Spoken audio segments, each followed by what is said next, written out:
मोदी सरकार ने हमारी सेना के शौर्य और पराक्रम उसको अंडरमाइन करने की कोशिश क्यों की है? दूसरा सवाल, पूरा देश शांति चाहता है, परंतु शांति किस कीमत पर? क्या देश की सरजमी को चीन को सौंपकर शांति स्थापित की जा सकती है? इसका जवाब मोदी सरकार को देना होगा। तीसरा सवाल, मोदी सरकार ने गलवान वैली और पेंगोंग सो लेक इलाके के अंदर हमारी सरजमी को चीन को सौंप दिया, इसलिए चीन से कोई समझौता राष्ट्रीय सुरक्षा और भूभागीय अखंडता से खिलवाड़ कर नहीं हो सकता। चौथा प्रश्न, मोदी सरकार बताएं कि उन्होंने गलवान वैली में जहां हमारे सैनिकों ने भारत की सरजमी की सुरक्षा करते हुए शहादत दी, वहां पर पेट्रोलिंग पॉइंट 14 से पीछे हमारी सेना को क्यों हटाया है और भारत की सीमा के अंदर बफर जोन क्यों बनाया है? क्या यह गलवान वैली में देश की सुरक्षा के साथ खिलवाड़ नहीं? पांचवां सवाल,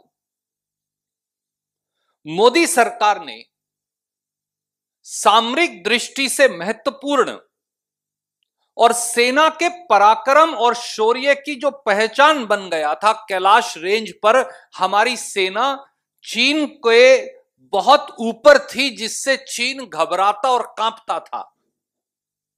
मोदी सरकार ने इस समझौते में पेंगोंग सो लेक के साउदर्न बैंक पर कैलाश रेंज से हमारी सेना को हटाने का दुर्भाग्यपूर्ण निर्णय क्यों लिया है?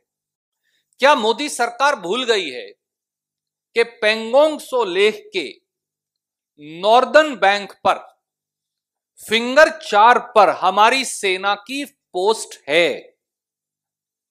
और अगर क्योंकि यह बात सही है, तो फिर मोदी सरकार भूभागीय अखंडता से खिलवाड़ करते हुए फिंगर 4 से फिंगर 3 तक पीछे क्यों हट रही है?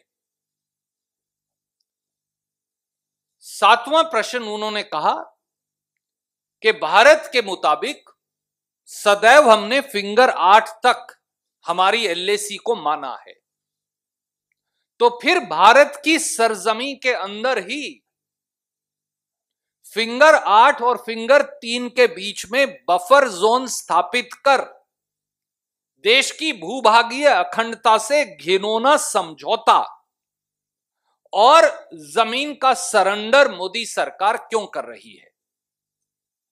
और आठवां और फाइनल सवाल उन्होंने ये पूछा